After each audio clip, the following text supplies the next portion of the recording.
आज हम बात करेंगे व्यूअर्स बलगम वाली खांसी। जब आपको रेशा होता है आपके जिस्म के अंदर, जब आप खांसते हैं तो आपको महसूस होता है कि आपके मुंह के अंदर से बलगम आती है। बाज़ औक़ात ये बलगम पीले रंग की होती है और बाज़ औक़ात ये वाइट होती है। ये इस चीज़ का सिम्टम है व्यूअर्स कि आपके जिस्म के अंदर रेशा ज़्यादा होती जा रही है और आपके जिस्म में, आपकी चेस्ट पे इसकी इन्फेक्शन बढ़ती जा रही है।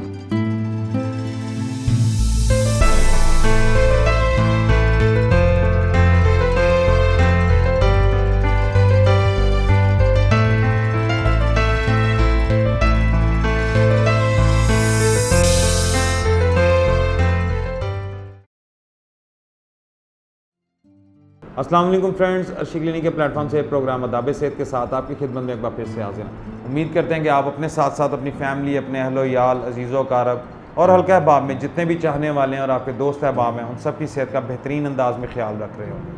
व्यूअर्स, हमारा हमेशा से ये मकसद रहा है कि इस प्लेटफॉर्म के ज़रिए आपको मुख्तलिफ़ किस्म की बीमारियों की वजूहात, अलामात और उनके आसान इलाज के बारे में बताते रहें। हमारी हमेशा ये कोशिश रही है कि आपको ऐसे नुस्खाजात बताए जाएँ कि जिनके इस्तेमाल से बर वक्त आप अपनी किसी भी किस्म की बीमारी को पकड़ कर उसका बेहतरीन अंदाज में इलाज कर सकें और शफा पा सकें। आगे जानने से पहले व्यूअर्स कि आज हम किस टॉपिक पे प्रोग्राम कर रहे हैं, सबसे पहले आप हमारा चैनल सब्सक्राइब कर लें अगर आपने चैनल सब्सक्राइब नहीं किया तो, और साथ में बेल आइकन को लाजमी प्रेस कीजिएगा ताकि हेल्थ से रिलेटेड जितनी भी अपडेट्स और वीडियोज़ हैं वो बर वक्त आप तक पहुँचती रहें। आज हम बात करेंगे व्यूअर्स बलगम वाली खांसी की। जी हाँ व्यूअर्स, खांसी में ख़ास किस्म की खांसी है जिसे बलगम वाली खांसी कहा जाता है।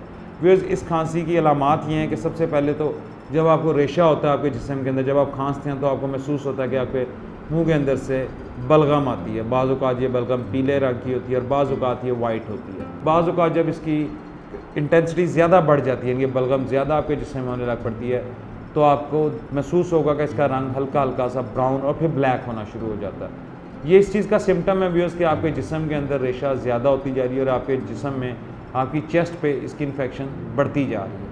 हम आपको आज बताएंगे कि इसका इलाज बआसानी आप घर पे रहते हुए कैसे कर सकते हैं, चाहे आप एज के किसी भी हिस्से में हो, चाहे आप बच्चे हैं, चाहे आप बड़े हैं, बुज़ुर्ग हैं, किसी भी एज के हिस्से में आपको बहुत ही आसान सा नुस्खा आज मैं बताऊंगा कि आप बलगम वाली खांसी से कैसे निजात पा सकते हैं। एक मिट्टी के बाउल में आपने ले लेनी है 1 पाव गेहूँ के साथ आपने व्यूअर्स ले लेना है थोड़ी सी हल्दी लेकर व्यूअर्स इन दोनों को अच्छी तरह से आपने मिक्स करके पाउडर बना लेना है बारीक से। जब ये पाउडर बन जाए, अच्छी तरह से पिस जाए, ये आपका नुस्खा तैयार है। अब आपने इसके साथ करना क्या, जो दूसरी चीज़ आपको इसके साथ चाहिए वो है खालिश शहद। कोशिश करें अच्छी क्वालिटी का खालिश शहद आपको मार्केट से अवेलेबल होगा, मिल जाए, वो शहद आप साथ यूज़ करें। अब आपकी डोजेज क्या है, जो बच्चे हैं उन्होंने आधा टीस्पून डेली शहद के साथ इस नुस्खे को मिक्स करके डेली सुबह और शाम लेना। और जो बुज़ुर्ग हैं, बड़े हैं, यानी कि जिनकी उम्र ज़्यादा है, ये उन बच्चों के लिए नुस्खा बताया है हाफ़ टी स्पून, जो बहुत छोटी उम्र, जो भी मैच्योर एज में नहीं पहुँचे, यानी कि अभी वो 12-14 साल, 15 साल, 18 साल की उम्र तक हैं, टीन एज के बच्चों के लिए।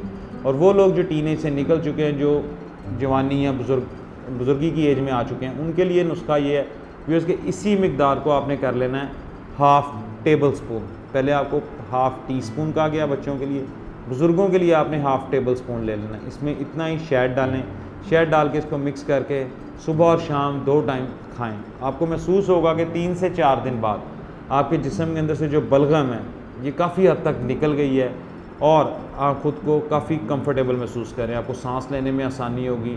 स्पेशली इसकी एक ये भी निशानी है कि व्यूअर्स, जब बलगम वाली खांसी होती है तो व्यूअर्स, जब आप रात को लेटते हैं या सोने की कोशिश करते हैं तो आपको खांसी बहुत ज़्यादा लग जाती है, जिसकी वजह यह है कि आपको सांस लेने में मुश्किल हो रही होती है और उस मुश्किल की रीज़न सिर्फ़ और सिर्फ आपकी बलगम है, जो आपके जिस्म के अंदर, आपके जिस्म के अंदर पैदा होने के बाद आपको प्रॉब्लम्स में डाल रही है, आपके लिए बीमारियों का बायस बन रही है। तो उम्मीद करते हैं व्यूअर्स कि आज के इस प्रोग्राम में जो आपको एक छोटी सी रेमेडी बताई गई, इसके इस्तेमाल से आप बहुत बड़े बड़े फ़ायदे हासिल कर सकते हैं अपनी सेहत के हवाले से। अपना और अपने चाहने वालों का बेहतरीन अंदाज में ख्याल रखें। इस टॉपिक से रिलेटेड या हेल्थ इशू से रिलेटेड आपके किसी भी किस्म के कोई भी सवालात हों, आप हमें इनबॉक्स भी कर सकते हैं। अगले प्रोग्राम तक के लिए इजाज़त दीजिए। फ़ी अमान अल्लाह।